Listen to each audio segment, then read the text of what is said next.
Hey guys, it's Miss Robertson. I thought I'd do an example or two of finding inverse trig functions or solving inverse trig functions. So let's start off with a simple one. So let's look at cosine raised to the -1 of -1/2. And they want us to find the exact value. So this is asking us to find the angle that gives a cosine value of -1/2.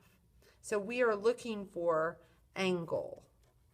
Now the angle for cosine must be between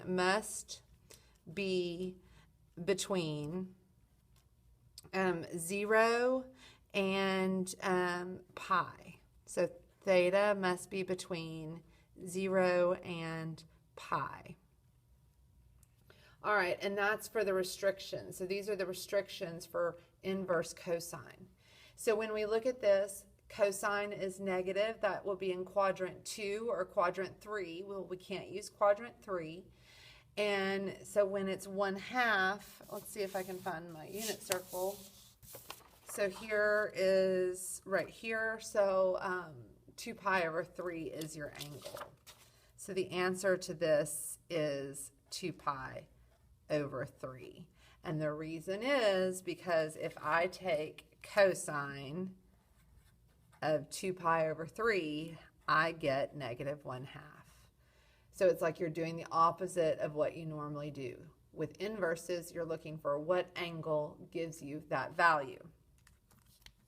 Now, there's also another type of inverse. It's an inverse composition.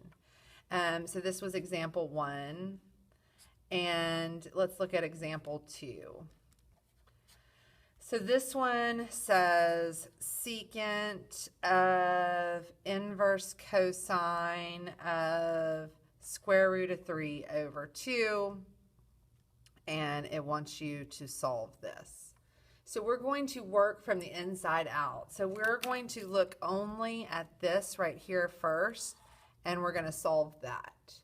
So first of all, we're going to find on our unit circle where cosine is equal to square root of 3 over 2. So cosine is our x, and here it is at pi over 6. It's also here, but that's not in within our restrictions. So we have to say in quadrant 1 and quadrant 2 for cosine. So we're going to say pi over 6. So the answer to this portion only is pi over 6.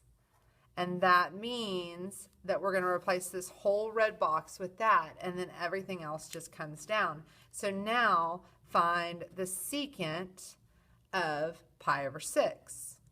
So go look on your unit circle. Here's pi over 6. Secant is the reciprocal of cosine, and so that's the x-coordinate. So we're going to write 2 over square roots of 3. That's the reciprocal of the x-coordinate at pi over 6. Now we just need to clean it up. And so we'll rationalize it. And so we get 2 square roots of 3 over 3 is our answer.